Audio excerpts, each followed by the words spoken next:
Go ahead and call the meeting to order at 4:10. Committee members present. Mayor Pro Tem Ray Santos is here. Mike Lara. Here. City Manager Todd Parton. Here. Economic Development Manager Kyle Warzinski. I'm here. Member Monir Ahmed is absent. Bernie Bland, I'm present. Bertha Barraza is absent. Eben Brown did send us notification he wasn't going to make it. Alan Coblin did or did not send. I did not hear anything. Didn't hear anything from Alan. Rob Moran. Rob sent me an email. He cannot make it. Okay. Betty Rader. And Betty is out. She is out on medical for a while. So I'm going to try to see if the chamber can send another representative while she's not in capacity at the chamber. All right, good deal. Kimberly Stars isn't with us, and member Karen Wheat is here. All right, so we do have a request for excused absence for Eben and Rob Moran, correct?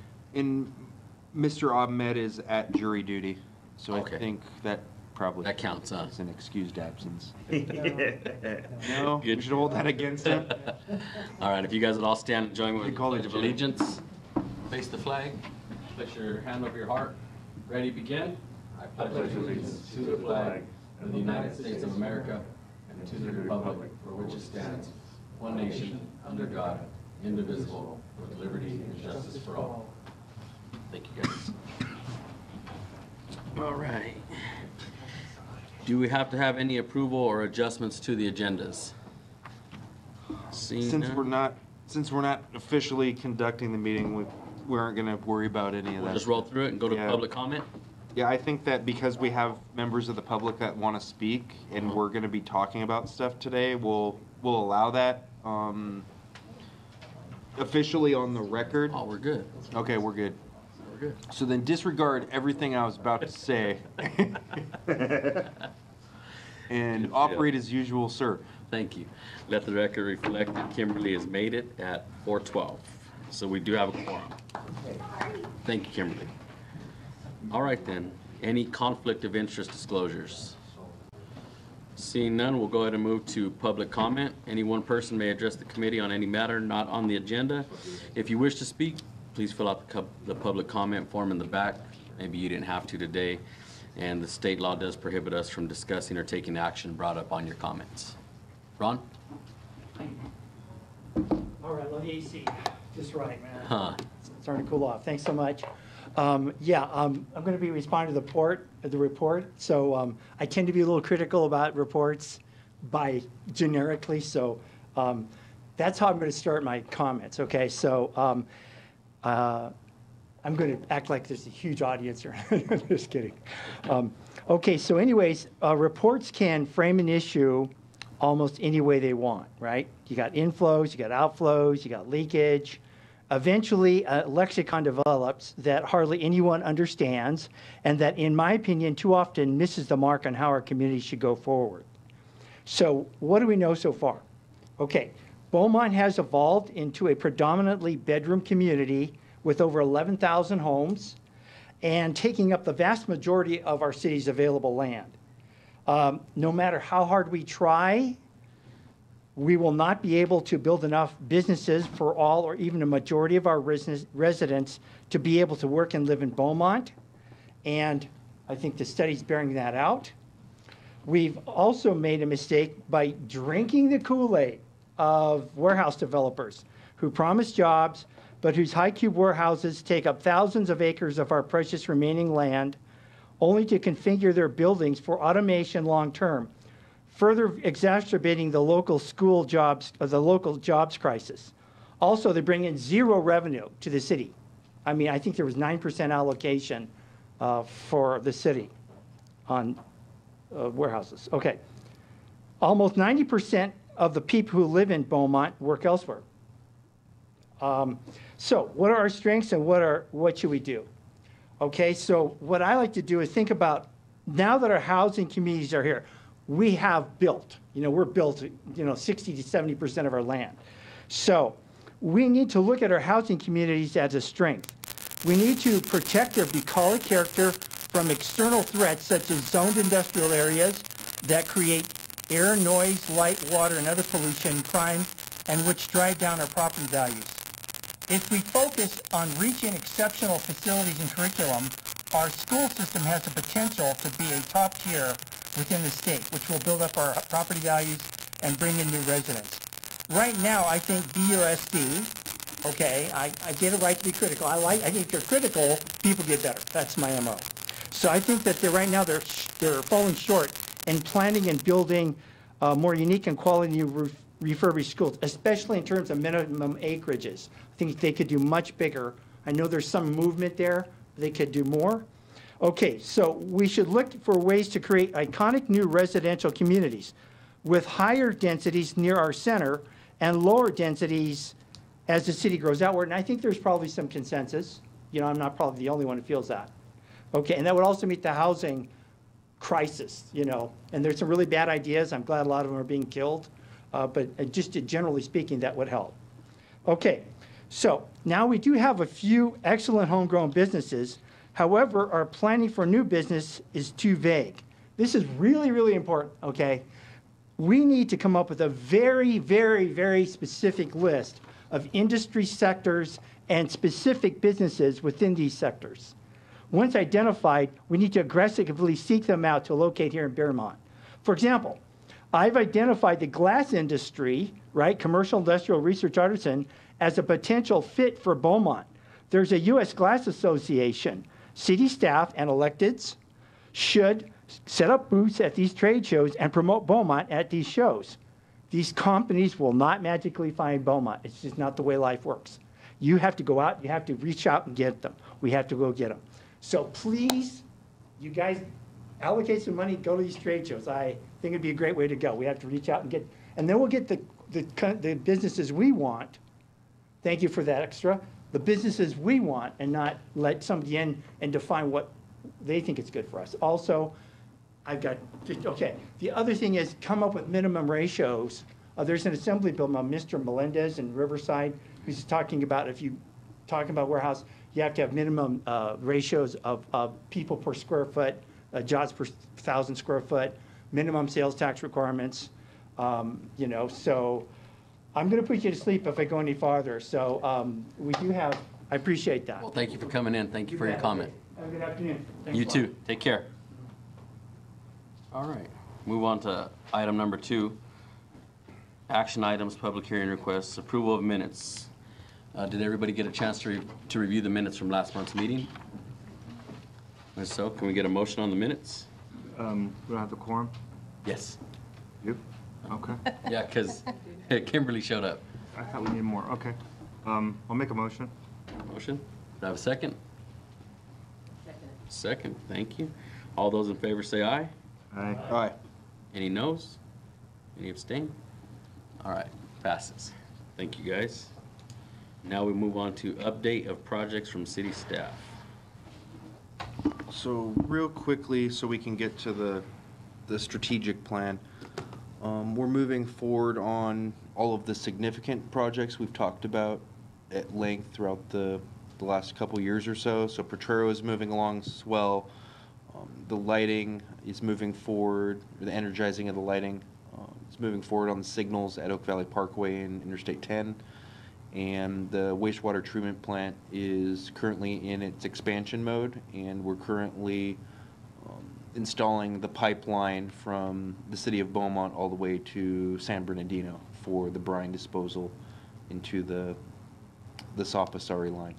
So that's the big ticket items. On some of the small stuff, you'll see that the Les Schwab is almost done out there. The Rite Aid is under construction.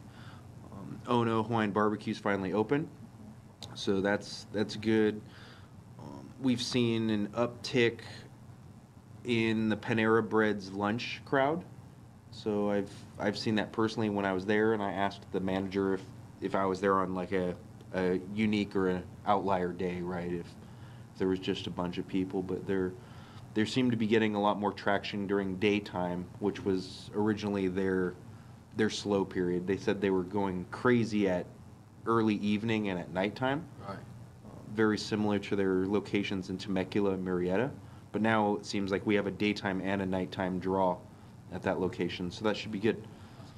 And then we're getting some permits issued in the near future on the rest of that shopping center, different center, but next door, the adjacent one. So they're submitting, they have to finish a couple of their civil plans before we'll allow them to get into full-on building mode. But we're trying to adapt and work creatively with that developer to start on foundation-only plans or to start with shell plans, so that we're not at the end game where they're not done with their street improvements and we want to open buildings. That's what we're trying to prevent. So they're progressing through their civil while we're kind of altering our process a little bit to help them out in terms of getting those buildings moving.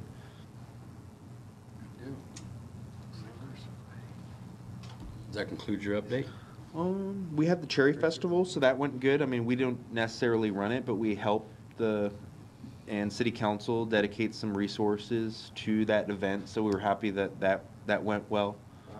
Hopefully the community enjoyed that one. We like to think of it as an attraction type of piece from our city. Everybody make it to the Cherry Festival? No, I was out of town. My daughter had All-Stars, so we were out of town too for Yeah, that. I was bummed. Next time, right? Next time. All right. Any questions for Kyle on his update? Can I ask a quick development on the, I just saw a notice on the, there'll be a northeast corner of First and Maple Avenue. They're they're digging in there, they're, doing a planting there. What's going on that side? It's gonna be RV storage. Oh, RV storage. Yeah, Okay. so- it's just storage there. It's a fairly lucrative business model, Okay. because you have people that buy these, what, $200,000 million RVs, and they can't park them at their house. That's a good So, business. yeah, and it works for us, because if he wants to ever turn that property into something else, it doesn't necessarily cost us too much money to redevelop it, right? Because there's not structures, so it's something that kind of does a little bit better for the community during the time being, but it doesn't prohibit somewhat of a best or ultimate use on that property in the future. Okay. Yeah, that's a good business. I mean, I just. I wish it was something cooler, but, I mean, Yeah, I mean, the thing is that. There's a need for it, I think. There's residential on the, next to that, Mhm. so we don't have a problem on that. I think there'll be landscape buffer. I think he's gonna hedge the side so that visibly you won't have too much of an issue. Okay. Thank you. I did talk to Jen Harriman, who is developing the medical office complex at 8th and Highland Springs. Highland Springs? And so they're doing really well on their leases. They're trying to put together the last pieces to finish out that project out there. So, but she said they've had a lot of high demand, and they're showing the industry that there's a different level, there's a higher level of retail and office market out here than a lot of the folks in the industry had realized prior to that. But she did say they're gonna finish out, because they have a companion corner over on the other side in Banning. So their plan is to finish out the Beaumont side first and fully build that out and lease that up for occupancy. Then they'll develop the other side over there first, so, or after we get done. So that's underway. That's good. Yeah. That's a good We had the job fair this morning. Oh, yeah. So that was, we had, I think, 20 different local businesses from the region. I can't say that they're all housed in Beaumont, but that wasn't necessarily our intent. So we had some regional players like Department of Corrections and the Sheriff and CHP, and then we had like Goodwill, they're hiring, and they're a quality organization as well. And then we had some local people, but A lot of people we show up. tracked around 175 to 180 job seekers that walked in the door. And then we had I'm sorry, Bertha's not here because we could talk about what her organization did, which is they brought in their mobile career vehicle, which kind of looks like a cool RV from the outside. And on the inside is probably 10 to 12 computer stations. And they were helping job seekers with interview skills and reviewing and modifying their resumes in person, real time. and also allowing people to apply for certain positions within the job fair online, because we don't have that capacity at City Hall. So they had internet and computers outside so that if a business wasn't accepting paper applications, they can run outside and apply. And it had air conditioning, so Wow. I think it was actually cooler in that thing than it was in the gym. Oh. So I went over there a couple times. So did you get an idea of what type of jobs people were looking for, like what the skill set was of the people who came through? That's a good question. So we asked the businesses when they signed up months ago who they were gonna hire. And then we did a targeted marketing campaign out there that kind of showed people what jobs were available.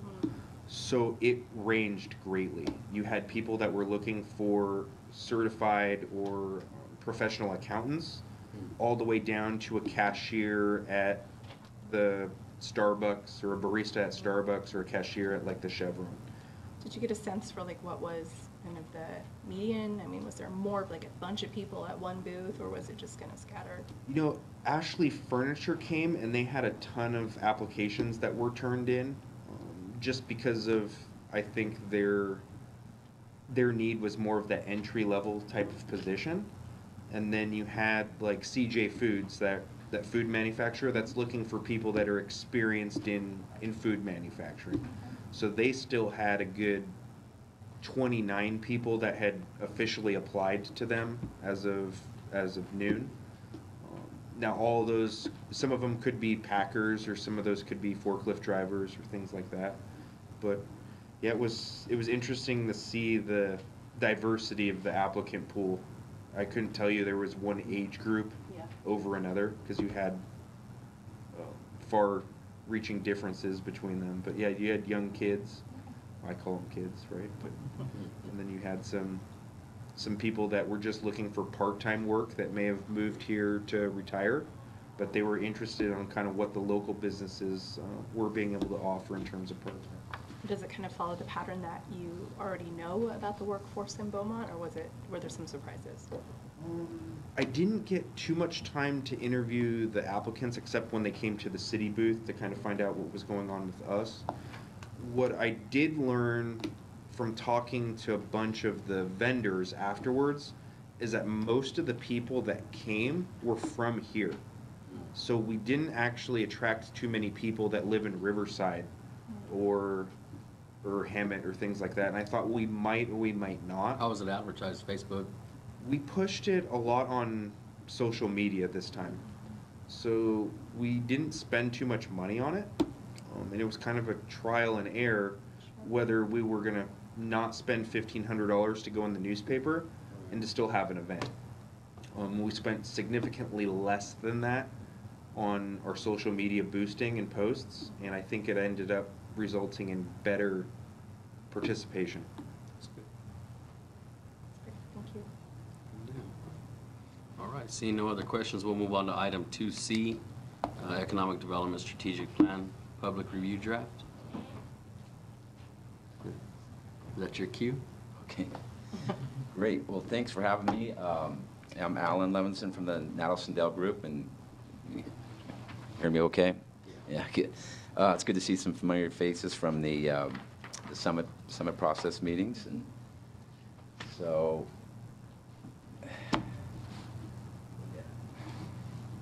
Are we going to go over all 75 pages? We're going to keep this, thorough but brief and concise, and mindful of your time here. See if I can upload it a different way. I thought it was on the PowerPoint, so I'll get you that for right now.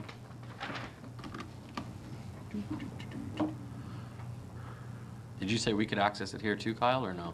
You can, but it's going to be that same format that I was showing you that doesn't necessarily go from slide to slide. So It goes pretty seamless. it's pretty close, but it's not exact. So I'm going to go ahead and use Click on this so that 2C, and then you've got the link. Alan knows what's going on, so I don't throw him off. Okay. Yeah, that way that'll work for you. Okay. I got you. Exennials to the rescue. Does it not want to work? There we go. Okay. Yes, so why is the strategic plan important to Beaumont? The larger issue is we know that the city has a significant amount of land available, and it represents, just a natural kind of progression of development. And if we can be sort of, proactive and strategic at this point, 10, 15 years from now, we're going to be where we want to be in terms of the type of development we see in Beaumont.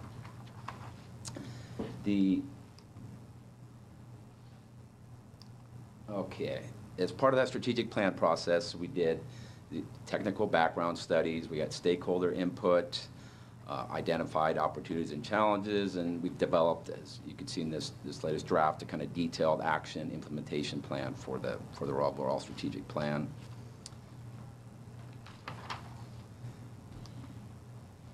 So we did started off with a demographic market overview, and also did a target industry analysis. You can see that's highlighted, and that's what we're going to kind of cover today, go into some of the details on that. A real estate demand forecast for the various land uses, office, retail, industrial, and an overall SWOT, strengths, weaknesses, opportunities, competitive assessment. The process included a significant amount of community engagement, and this is included ongoing coordination with staff, with the Economic Development Committee, with the City Council. We've been to the City Council 3 times. And in addition, with the summit process has been a really valuable part of this, and got a lot of great information. We had 3 workshops and a really good, just a great amount of participation, about 54 participants.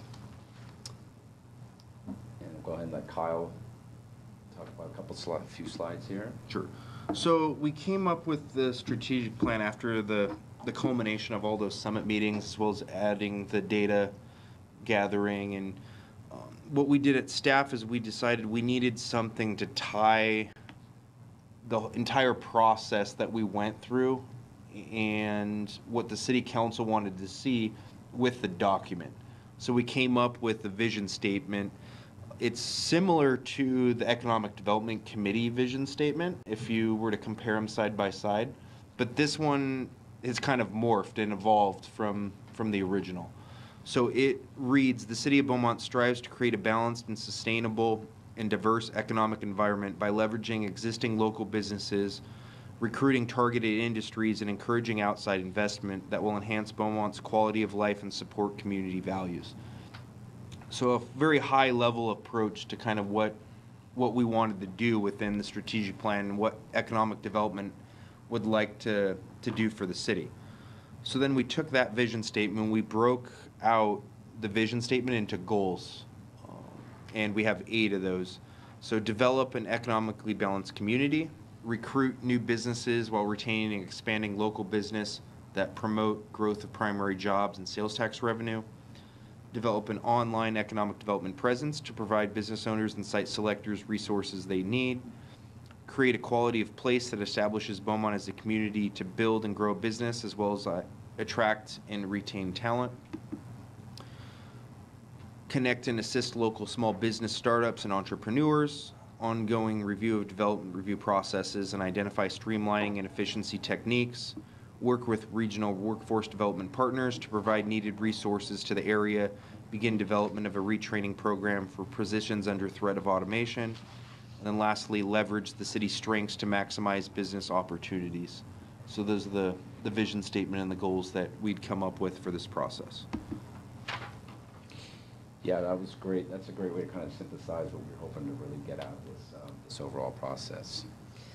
As we identified earlier, we really want to kind of focus on one key component of the study, which was the target industry analysis. And the larger point is here, we realize the city doesn't just exist in a vacuum, and it's part of a larger regional economy. So the overall process here is to first kind of start off and find out what industry sectors, clusters are particularly fit with this low overall region, therefore would represent a target for Beaumont to attract. And this overall region you can see on the map there is we call the I-10 or State Route 60 corridor. And you can kind of see the boundaries basically correspond to, based on census data, where current residents are driving to now for jobs outside of the city. So use that as our kind of overall larger geographic reference area.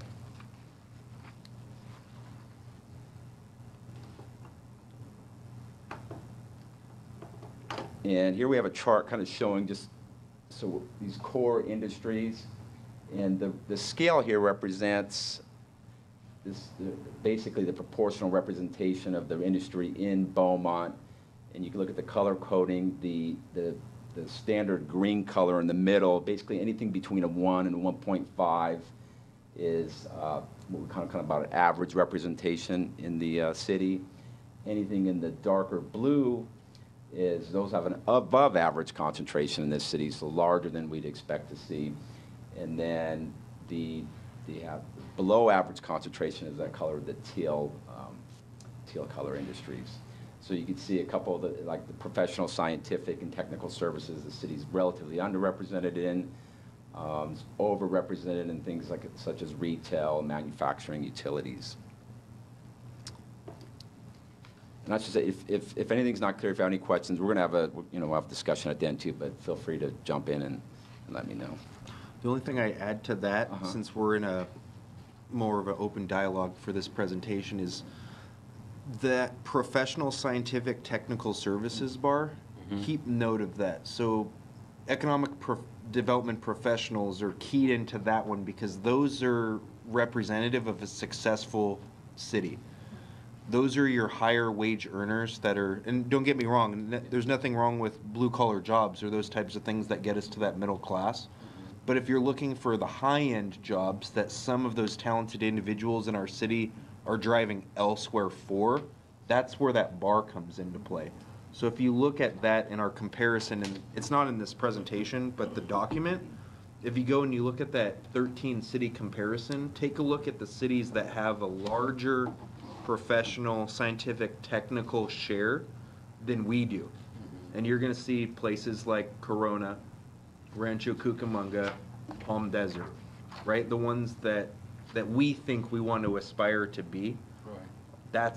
That's kind of where they're making up that difference on us. It's not in the retail sector at Starbucks, right?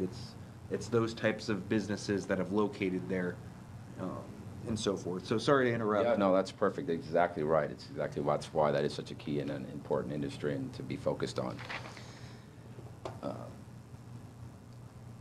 So we've organized the target industries into like what we call four themes or groups of industries. And the first one is local serving, which normally we wouldn't focus on in a target industry analysis. But we know retail is a particular strength in the city, and so we do want to not ignore it. And there are two positive benefits too that are important to acknowledge. One, although they may not, as Kyle mentioned, may not provide the highest paying jobs, it does generate a lot of sales tax revenue from the city. So from a fiscal perspective, it's a big positive. And then especially with certain types of retail is a positive local amenity in terms of attracting those higher income residents. When you have a higher amenity retail, that's a very positive attribute for the city. So that's something to keep in mind. The second group, and this is an interesting point. This goes back to what Ron had brought up, and our focus on warehouse type employment really isn't on the large warehouses that don't generate a lot of employment. We realize that's probably not going to come to Beaumont. That's already been developed, and it's not going to be a huge employer generator. So that's not something that's actually a real strong focus of this target industry analysis. Just some examples of some of the industries here. So logistics, and again, we're not talking about traditional warehouses, but more technology oriented, would be more employment density type uses. E-commerce, again, these are types of things that we're thinking about. They're going to be more higher density than a large, block warehouse, and possibly also with point of sales tax generation, as that's changed now how sales tax is collected.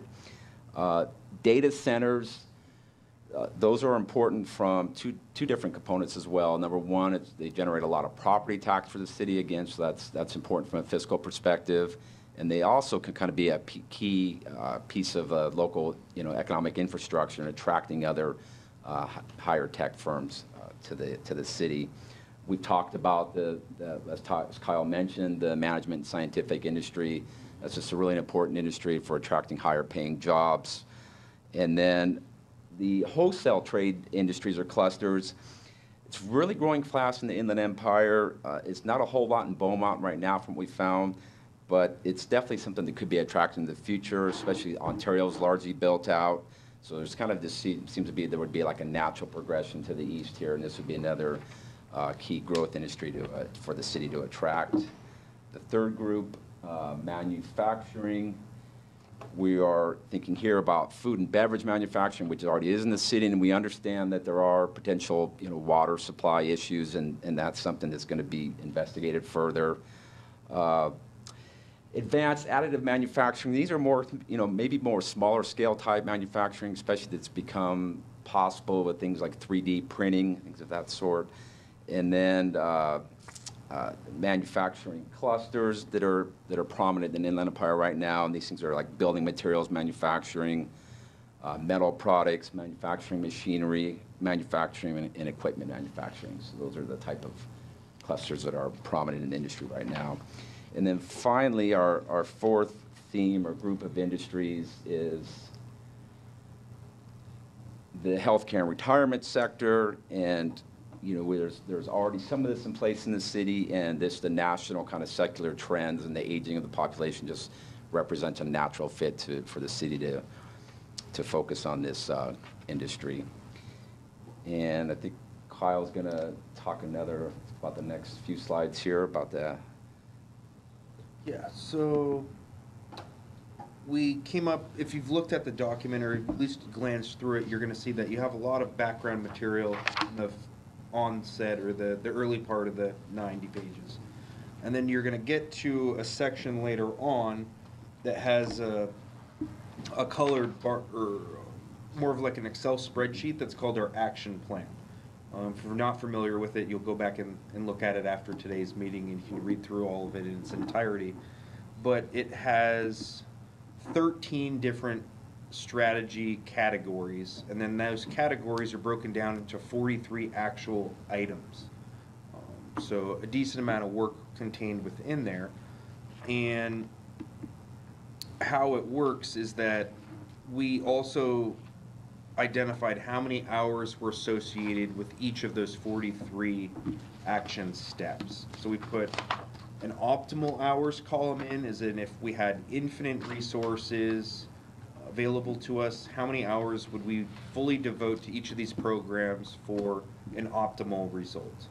And then we took another scenario, which was an 1,000-hour scenario, which represents pretty much the time that the city and the city manager have me working on economic development functions today. About half of my time is devoted to doing that stuff. So that's the 1,000-hour column. And you have a 2,000-hour column that represents either myself plus a part-timer or a full-time individual devoted towards that type of thing, just to show you the difference on those items. So if you're looking through there, let me go back one slide. So some of the strategy categories are listed on here, and I think there's some slides later on that kind of goes into the ones that we've prioritized. So out of the 13, we're only going to go into depth on a couple of these, and that's because of that hour issue that I just explained. So the way we came up with it, the optimal had around a little bit more than 2 full-time people working on it all the time to do all the 43 action steps throughout the city at the optimal level. So we broke that down, and we prioritized in terms of what things are critical for us to do right now and what would get the most bang for the buck, if you will, for the first year. And then maybe after that, we roll out some other programs. So without that, I'll go into kind of what we think needs to be done throughout this first year within the action plan. The number one is, Alan, did you want to do these, or do you want me to? Yeah, whatever you're more comfortable with. I don't. Yeah, I can. Yeah, if you want to. Yeah. Go ahead. Yeah. No. So yeah, as Kyle mentioned, we're going to go through 7 of these, and so this is probably the most important thing now, and probably a year from now. Is this first thing is this organization and capacity building, and yeah, feel free to jump in, Kyle, if there's anything you think we should really mention as well. But we want to, this is really what we want to focus on, like I said, now, probably a year from now. And the task force, will be helpful in kind of guiding this overall strategy development.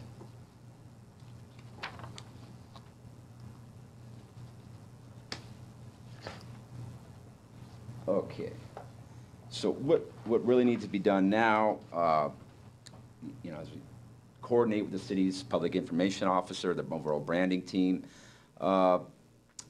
economic development focused collateral, so we're thinking some digital, print media focused on that. Any type of, integration with other regional collaborative kind of marketing efforts would be important. That maybe that the new pass area, economic development group, that could be a potential one, or anything that comes up, in the future. And then, again, kind of industry tailored or industry specific marketing materials for our targeted industries we've identified. So the third item is the existing business retention and expansion. And we've got, as you see, three items here that for this particular item, and we've got the survey of local firms, the quarterly meeting mixers. This is a format to be determined, but this is kind of an opportunity to network for existing businesses. And then we've taught in-person actual site visits to existing businesses we've found in other cities we've worked with have been really helpful. And sometimes we've actually invited city council members that have gone on these visits, and it's been a real positive. Yeah, so on those, some of the Economic Development Committee members know what those are all about, right? Since we kind of did some of that. So fun. Yeah, so that's kind of the bread and butter, or the brass tacks about business retention and expansion, is doing those visits. A good example on those optimal hours is this program can be a lot of businesses, or it could be just a select few based on the resources. So what we're envisioning is probably trying to meet with probably 10 of the key businesses throughout the year. Just to kind of schedule those and have one-on-one time with those, as opposed to the full-blown business retention and expansion thing that the committee assisted on. We'll need more resources devoted if we were trying to meet and greet and survey other businesses out there. Does that make sense? Yeah. Just for metrics purposes, do we know what do we consider in Beaumont, highly performing businesses versus those that aren't as well performing? Is there an annual revenue amount that we're looking at? Like, we're going to talk to businesses that have X amount of revenues per year versus, those who are popular, or what's the metric? Oh, you mean like how am I going to establish who the key businesses are? Right.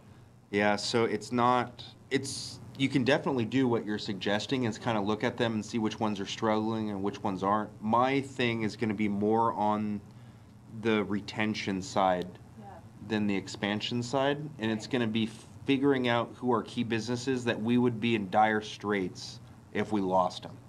So without developing those relationships, like much of us kind of realized when we went out there and tried to survey them, is they were new to the concept that the city even wanted to talk to them, right? Like, they were like, what do you mean the city wants to talk to us about something? That's not happened in 20 years. So we want to make sure that our key businesses, like Walmart, for example, because they're our largest sales tax producer, we need to make sure that they're okay and develop a relationship with them that isn't just us relying on them all of the time.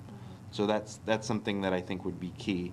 Larger employers, I think, would be important. Like school district, hospital. Yeah, things like that. And yeah, it might be the hospital, even though they're over in Banning, but I'm thinking like Wolverine that we've been through, I need to know, and we kind of have meetings with them already scheduled, but those are the ideas. And then as Alan said, I'd like to bring in one of the council members on some of these key businesses to know that it's not just staff that's trying to develop these relationships, it's also the city council members who have been elected to represent the community. Yeah, and that's just might work for, like you said, one of your real key employers at Walmart, one of your highest, so that's good. Good strategy. So number 4 is that, so the first target industry group we mentioned is so for the local retail restaurant kind of overall sector. And so when we talk about meeting with shopping centers, the owners, managers, kind of find out what they're doing now, if anything, in terms of tenant recruitment. Also talk to residents, kind of get ideas what are the desired tenants that we want to get to Beaumont that maybe aren't here right now. And then we could, as part of that effort, once we find that out, partner with commercial brokers that are active in the region, and then any develop retail kind of specific marketing materials, for specific tenants that the city would like to get here. This,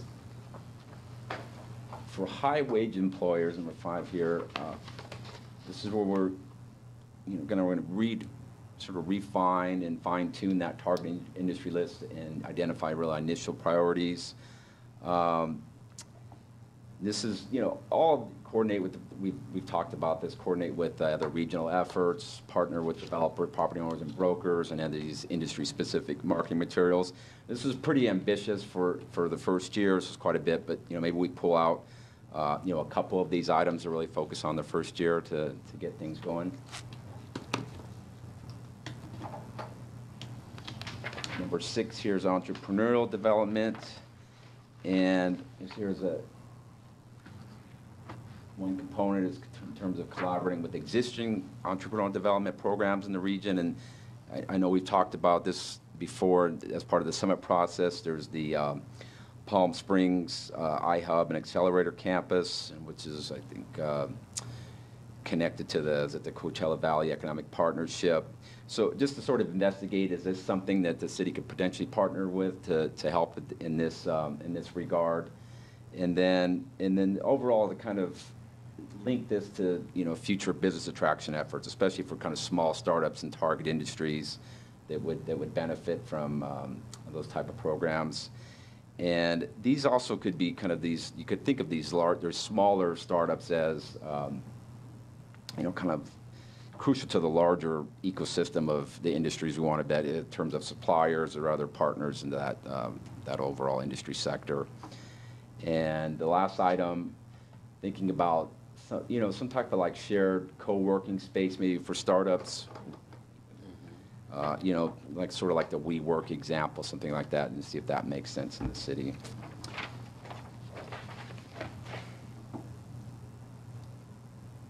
And then I believe this is our.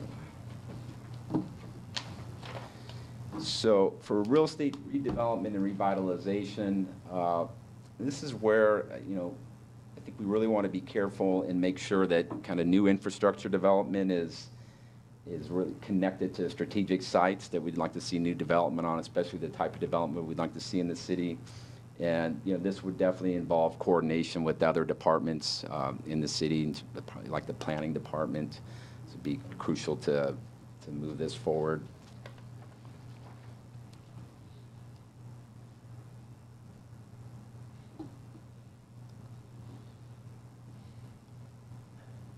Get one more here.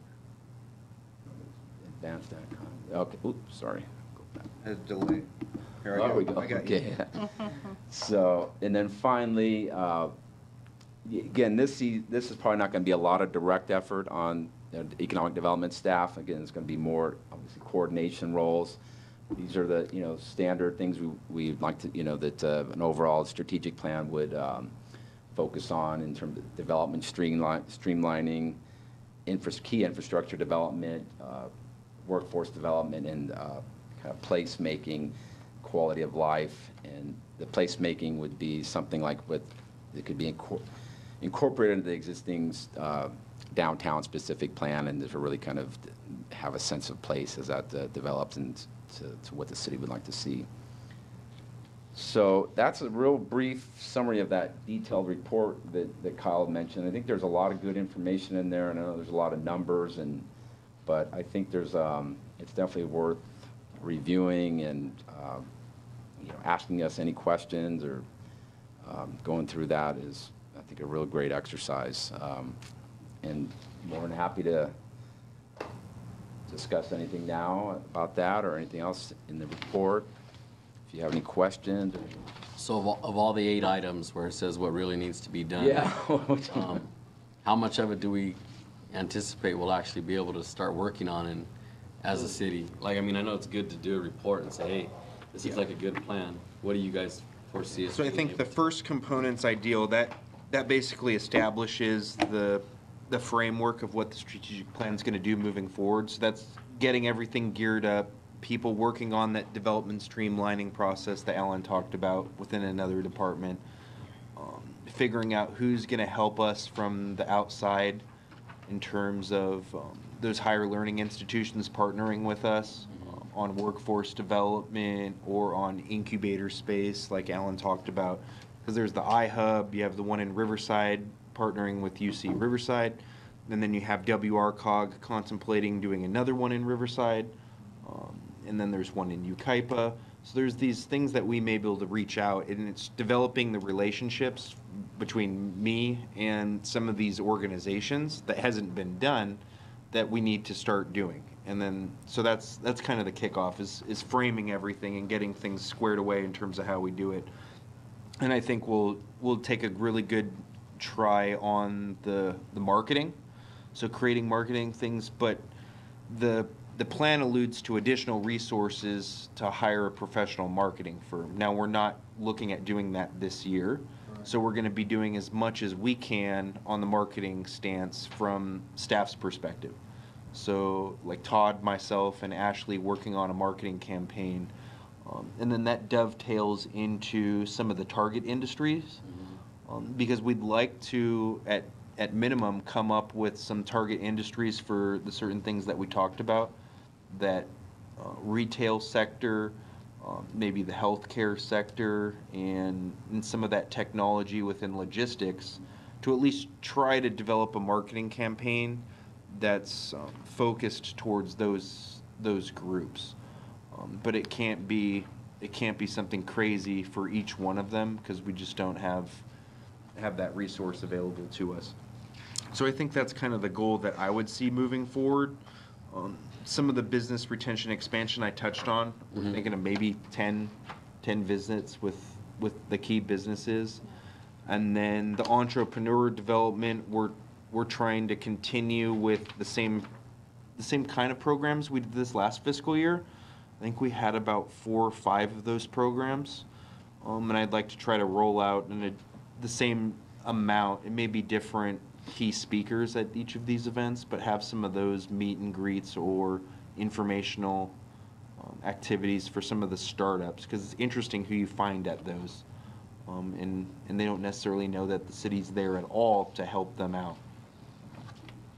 So I had an interesting experience going back to the marketing program. I'm really glad to see that that's really high up on the list. Yep. That we're, in my company, looking to expand to a more regional 2-county presence, and we're looking at ideal locations where we would move our corporate headquarters, and Beaumont was at the top of the list. When we went to our commercial real estate broker, he basically told us there's nothing there. It's not even worth looking at. First of all, I thought that was false. And second of all, I think there's some really key people that we can be reaching out to as a city to kind of educate and inform that, you know, we're here, we're open for business, and you know, we had all the demographics. Beaumont has all the demographics we were looking for. Sure. Affordable cost of living, easy commute, you know, kind of close proximity, you know, to everything within the 2-county region. And it was really disappointing to me to hear, you know, a commercial real estate broker just from a massive firm just be like, move on. Yeah, I mean, if you're looking for existing facilities, the answer might be true, because we just don't have them. And as fast as the people like our partner over that Todd alluded to is building them, they're filling immediately. So that's going to be honestly, our only Class A office throughout the entire city is going to be these medical buildings near the hospital. But she has them leased fully before she gets off the ground with the panels. Yeah. So there is a demand for it. As you've seen, your company identified they wanted to be here, but we don't have that vacancy level either. Now, they can work with us to find dirt, but if that broker or that site selector isn't interested in that, or that's not in their game plan, then we don't even enter into that discussion. And I don't think that we would necessarily be opposed to that. I just don't think that they know that there's an option. Yeah. I'm really happy to see that, marketing is there. So that's the It's a idea, is huge to component. kind of fix that issue. And then we touched on the online presence. So we're gonna do the best we can with the website we have currently. And then hopefully later on, we can build a website that development person would have been able to go to and find either dirt that's available that can be put into a new center, or existing vacancies in more of an interactive, real-time map, if you will, kind of like Zillow, Yeah. but for commercial space within a jurisdiction area. There's an ability to do that. It's actually not that difficult. It just comes with the price. I mean, trust me, I'm pushing for it. I want to Yeah. really reduce my commute. It'd be awesome. Can I interject something on the commercial broker and everything? Just this morning, I mean, that's the thing. I mean, on the commercial brokerage right now, they're not familiar with the Beaumont side because we don't have any existing building and everything. Right. I got a requisition this morning, I got, from 8 million to 22 million that they want to buy here in Beaumont. And they're out of state and out of the country. But the thing is, I told them that, I have to educate you on the city of Beaumont. But I don't have any materials right now to send it to them.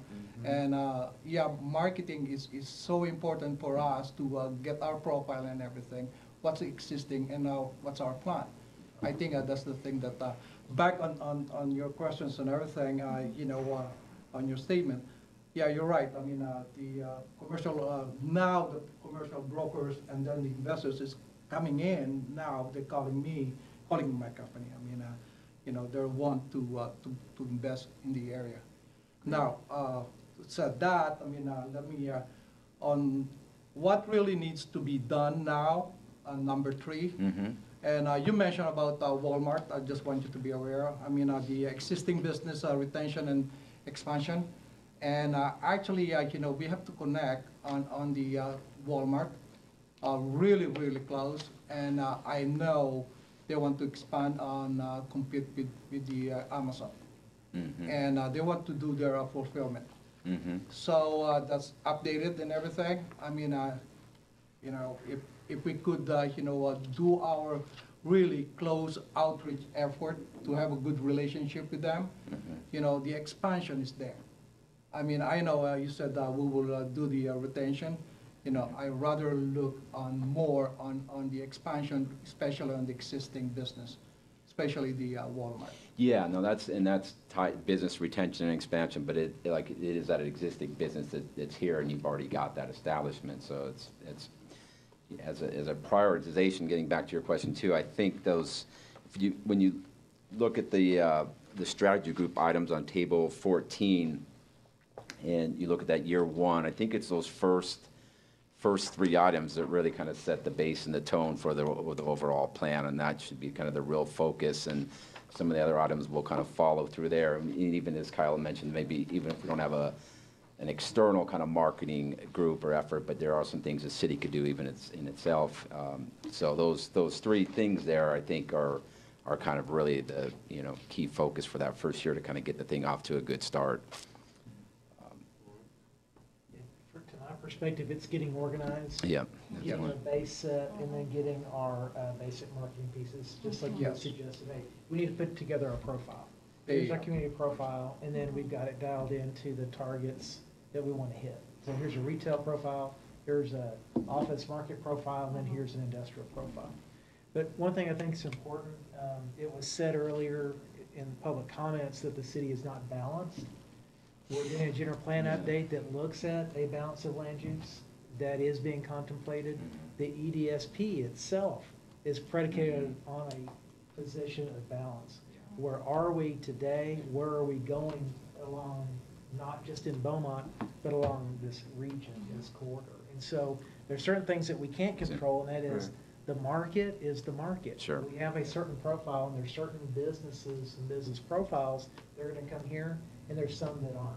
Yep. There's some that we may want out of that list of desirable businesses.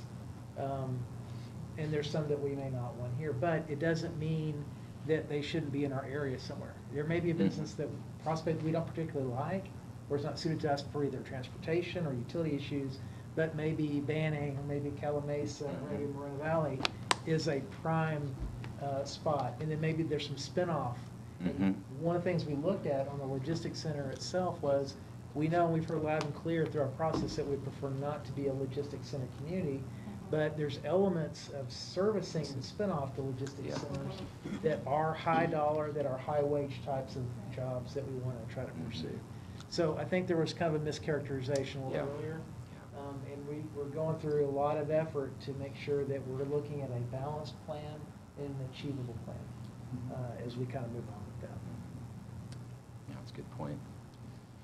I think the other thing that Ron said that interested me is he hit on the trade shows. I mean, he was talking about glass blowers, and we'll have to identify whether there's interest within that type of artisan profession for this area. But he is correct that when you identify these target industry groups, that attending these trade shows associations have value. Yeah. And it would be perfect for us to have the time and resources available to attend these for the target industries we want to go to. And it will be shocking because they're not going to expect city people there. Like, you guys probably have one, right? Like, electrical workers trade shows. So how many city guys do you ever see The ones we invite. walking into there, right? Yeah. That's the ones we And you invite. kick out the other ones? Yeah. So, but yeah, if you go to like a food manufacturing trade show, and Alan talked about it, we've identified and pegged that we have a high location quotient, so more than our fair share of food and beverage manufacturing in the city.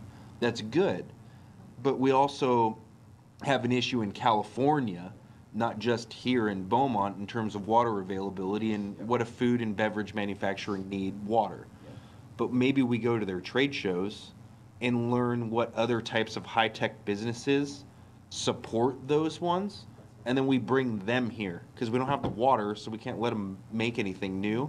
But what if we bring in someone that does some new system that each of these businesses needs to buy, or supports them with plastics that they import, and then they need to utilize that. So that's the stuff we're thinking about, and I think it will be well received if we, as little old Beaumont, is attending these trade shows, because they're going to be surprised that a city person's even there, and then they're going to learn based on our marketing material what we're all about, and actually can work with them.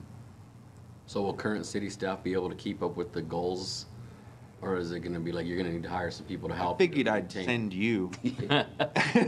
So, On my no, spare time. it's something that, AKA Kyle. yeah, Yeah. it's something that we're gonna do the best we can with the time that we have available to us today.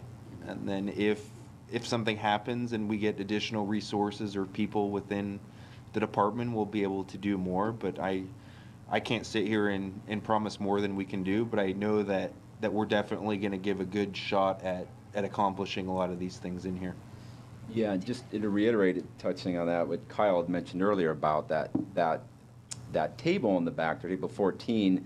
So that idea with you've got the 3 columns that if we didn't have to worry about scarcity at all, and we had unlimited resources, okay, we've got the optimal implementation, how many hours it would be, and then we've got what we actually have, like Kyle said, basically about half his time. That's for 1,000 hours focused on that. And then if you had, ideally, we would want someone that could allocate full time to these economic development efforts, and that is more or less represented by the 2,000-hour column, and that's how many hours we'd put into it that way. So it gives you a sense. Okay, well, if we, here's what we could do if we had that, and here's what we're going to way off to worry about scarcity, unfortunately. Get you in the system. One thing to note was hours, though. There are other departments that have hours involved in some of those things. So you have Public Information Office, Public Works Office, Planning Office, so that's not just economic development hours. So, Yep.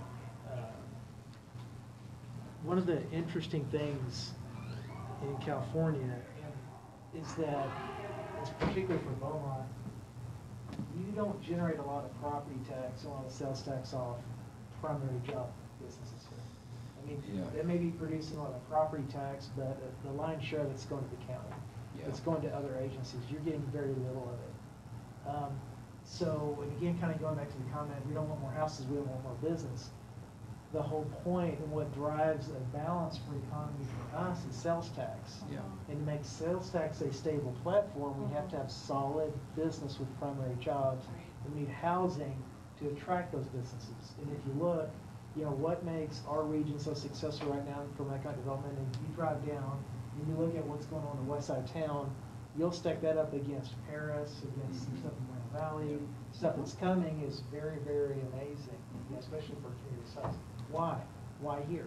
And location, number one, but there's access to workforce. And as Calumet and Banning evolve and grow, there's more workforce, you know, that's going to be here. And we've got a place as more of a regional retail hub. So as you identified a little earlier, we already have an above average distribution of retail in this community. And if you look at what's going on right now, we have a ton of interest in more retail that wants to come in, national retail chains that want to come in. And you know, we've talked about some of those in the past. Well, why is that? You know, and if you look at our per capita sales, and you look and you compare us to the region, you know, our per capita sales aren't as high from a retail sales perspective as, say, Redlands or Moreno Valley or some of these other places. And so one of the things that we're expecting is that as we continue to see more retail development, that our per capita sales are going to go up. And ideally, we want to get more to that Moreno Valley level where we're becoming more of a regional destination draw. And so that's where the primary jobs and primary industry come into play for us. And so for us, the issue isn't let's get an industry in here, let's generate property tax, let's generate some sales tax out of that industry, because that's not going to happen. What it's going to create is a platform that makes everything else grow and makes that stable. I mean, it makes sense. You've got people that commute out to higher wage jobs, and I mean, I would do 100% of my shopping here if it was available. Yeah. You know, I do as much as I can here to generate the sales tax, but there are some things that I just can't get. So. Yeah. And if you're traveling 30 minutes away and An you hour. have a late meeting, it's like you got to stop and get something. You usually have to stop where you're at. You can't. No way, man. I come home. Shop at home. No. Yeah. Mhm. Well, good job, Ellen. It looks good. Okay, well, great. Hopefully we'll make it all happen. Yeah, I'm sure you will. He's got a good Piece of group cake, get it done. No We problem. got a great committee. Good. We got good staff. We You got got- great council. All right. Let's not Good job. Well, is there any other questions for Ellen on the report? No other questions? Well, thank you for your time, Alan. Thank you for Yeah. coming in. You guys did a good job. Great, thank you. Yeah, it was good to see you guys, and yeah, definitely, feel free to, you know, if any questions come up to the report, definitely let us know, and happy to follow up on that. Good to see you all again. All right, thank you. Okay, so moving on to item 2D, discussion of Economic Development Committee goals. I think last time we kind of went through them, Kyle. You want to touch on that and see where we want to go with these? It's something that we have on here just as a reminder. As we get through the strategic plan process, the committee may want to look at the goals contained within that Mm-hmm. and look at them and see if you want to include those as official EDC goals or not, right? Right. But I think that council, I mean, the support we've got from council on the vision statement and goals, I think is fairly high. So they may make some tweaks on them, but I think that we kind of hit the mark that we were looking for. So I'd expect their goals to kind of try to funnel down to the Economic Development Committee's goals. Right. Good deal. All right, we'll move on to item, Question? go ahead. On these goals, Kyle, do you think it would be worth it for us to go through, well, obviously to go through the draft, but to look at the prioritization that they have on table 14, make sure that we're consistent with that, and maybe look at prioritizing the goals and then presenting those to council, saying, hey, this is what the Economic Development Committee feels should be the priority for moving forward with our strategic plan, or Sure. do you think there's value in that? Is that? And then see if council agrees, or if they want changes, and at least we have goals that are established now that are consistent with our strategic plan. Mm-hmm. Yeah, definitely. Yeah, that's a really good point. We may not want to take all 8 Right. from that and just copy and paste it on here. Maybe the committee wants to pick which ones they think are the high priority and then present that to council. Yeah. I say that only because today our resources aren't, you know, what we'd like them to be, obviously. But I think as our resources grow for this particular project, then the goals may change, but at least we're focusing the time that we have on the goals that we want. Mm-hmm. That's a good idea. So we want to review those, Yeah, take a look at them, see which ones. and maybe send it out to the rest of the You community. can see so they'll on, know. yeah, on the plan what things that we feel are the high and critical priorities, Mhm. which ones are low. A lot of the stuff that Todd and I did when we were prioritizing was we figured out what things may not happen soon, right? Like some of it was that downtown stuff. We all know that we want to, is that on here? Quality of place, so Yeah. that downtown. Well, because of the general plan, we're looking at getting the general plan done towards, I think, the end of this year. I mean, if we identified that we wanted to work on the downtown plan, which is part of that process, we'd have 6 months of doing nothing. Right. So we put a low priority because we're waiting for that process to conclude so we can focus time. Now, the action plan for year 2 may be different. We may put that as a higher priority, and council may do that, because we'll now have that specific plan for the downtown done, hopefully approved and through the CEQA process, and then be able to kind of utilize that. Good deal. So then that'll lead us into the discussion of our tasks. So obviously going over those priority items will be a task for us over this next month. If you look in the action plan, there are some subcategories where it references the Economic Development Committee directly, and it talks about what things that we may be looking to the committee to assist on. Oh, okay.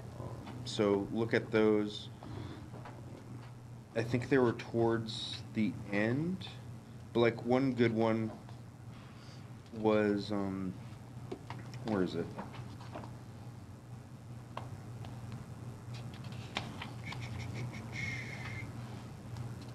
I think it was under infrastructure development coordination.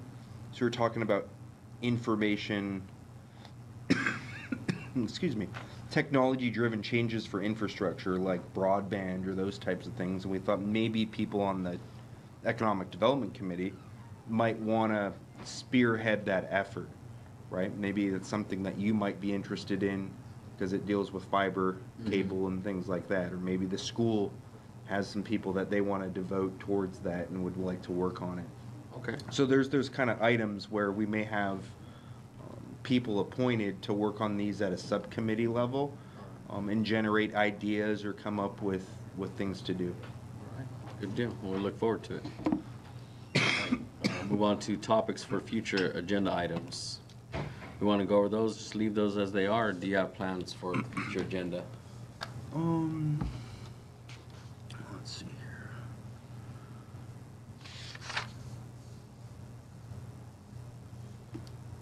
I think a lot of them kind of are part of the plan as it is anyways, right?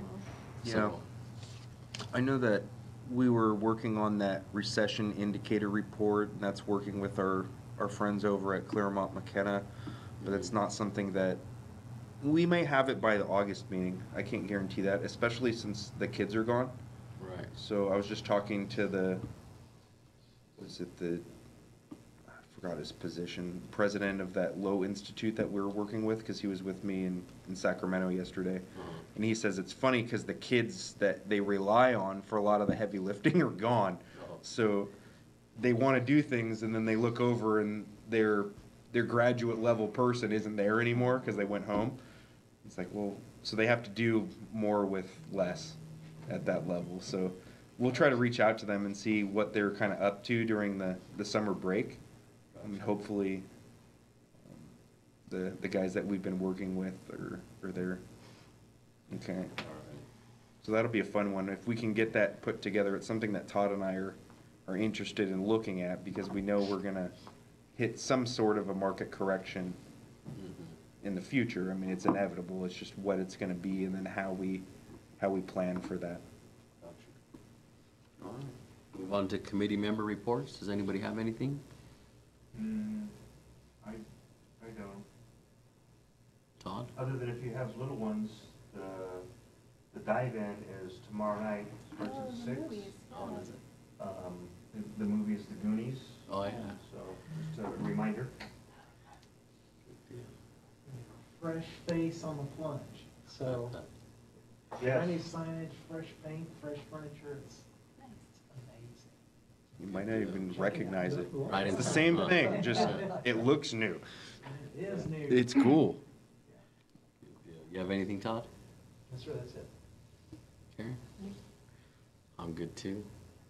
Got our Day of Action coming up, so it's a global day of service for United Ways coming up next week. So we've got a project actually here locally working with the Girl Scouts and revitalizing kind of the entrance pathway to the camp. So if you know of anybody that wants to get out in the heat and lay some sticks down on the path, it's a needed project and it'll be right in time for the girls to start camp. So it's kind of the big thing right now. Pro Tem Santos. Yeah, on my side is, I don't know if to share this. Tomorrow I'll be attending the, a proclamation on independence of, Philippine independence, 21st independence of the Philippines. I was invited. And the reason is, one is to put together a, international trade show or trade, communications. If I could get the 4 countries in there, like China, India, North Korea, South Korea. North Korea. North Korea, whoa. Whoa. I know, I just looking bad, man. No, I mean, South Korea and Been the working Philippines. with That would Dennis be Rodman. great. So we could attract some industry in here, so we'll see. Oh, we'll give you an update on that. Good luck. So I'll be in LA tomorrow. Travel safe. Thank you. Kyle? Yeah, I got nothing, and I'm not working with North Korea. Please don't. Please don't. Yeah, so we'll go ahead and call the month of July dark. Yes, due to our bylaws, we're dark in July, so go out there and have fun, and hopefully you miss us enough to come back in August. See you guys the second Tuesday of August then. All right. All right. Meeting Got homework adjourned, To review the plan. 5:22. All 90 pages.